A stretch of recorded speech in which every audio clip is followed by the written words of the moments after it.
Street. I swear to God, I tried to concentrate on what was happening with the characters I was reading about, but after a while I couldn't help myself. I was so tired and confused about what was going to happen next.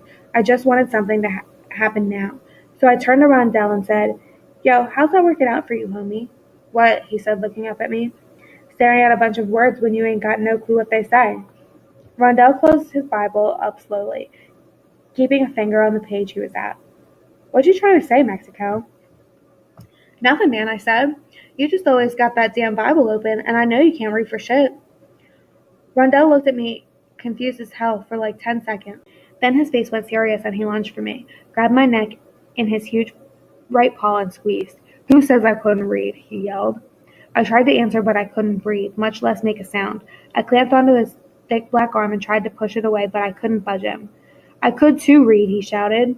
I squirmed and kicked and tried to bite, but I couldn't get loose. All the blood rushed to my face, my eyes damn near bugging out of my head.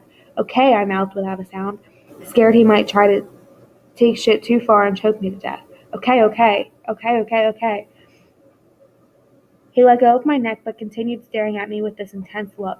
I gasped for breath and reached up to feel my numb neck, the thick dents his fingers left in the skin. "God damn, Rondell," I shouted, punching him in the arm as hard as I could. "You almost choked my ass to death." "You was telling lies, Mexico," he said, hardly registering the punch. I stretched my neck and opened and closed my jaw. Jesus, man, I didn't know he'd get that stressed about me saying he couldn't read. It wasn't like I was telling the dude the end of some movie he hadn't watched yet. He knew he couldn't read. He kept staring at me. I put my eyes on the asphalt under my feet and took a couple deep breaths to pull myself together.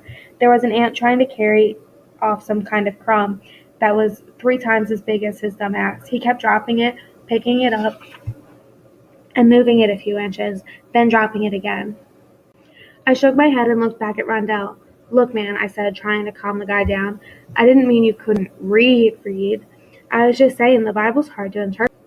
People study that shit their whole lives and still don't get what it says." "'Cause I could read," he said, opening his Bible back up. "You shouldn't tell rumors about people when they can read, Mexico. That's how people get a beat down." "You just heard me wrong, Rondell. I didn't say—" "See that sign over there?" he said, pointing to the lit-up store sign a few yards to our right.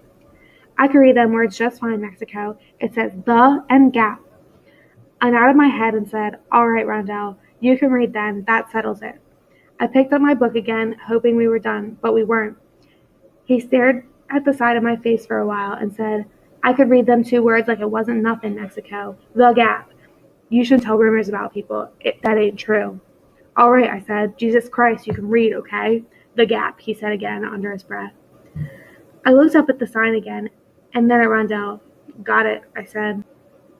The sign actually said Old Navy, but I didn't feel like getting into it with the dude anymore. He was too freaking strong and high-strung to argue with about something that didn't even matter. What the hell did I care if he was a damn illiterate or not? I was just trying to have a conversation. I stared at my book for a minute or so, making like I was already back into the story. But when I looked up, Rondell was still mad. Over his shoulder, I could see Mong making his way back. "Finally," I said. "Yo, here comes Mong, Rondell. I sure hope he's tracked down his damn cousin, don't you?" But Rondell wasn't having it. He stayed staring at me and held up his Bible. "Besides, Mexico, when it comes to the Bible, you don't gotta read it like no regular book. You just open up the cover and it reads you, and you just know what you gotta do." I closed my book and tossed it back in Rondell's bag. "Look, Rondell," I said. "I'm sorry about what I said, okay? I really am. But will you please just shut the fuck up already? You're driving me crazy." Rondell gave me a blank look for a couple seconds, and then he said, "What'd you try to say, Mexico?"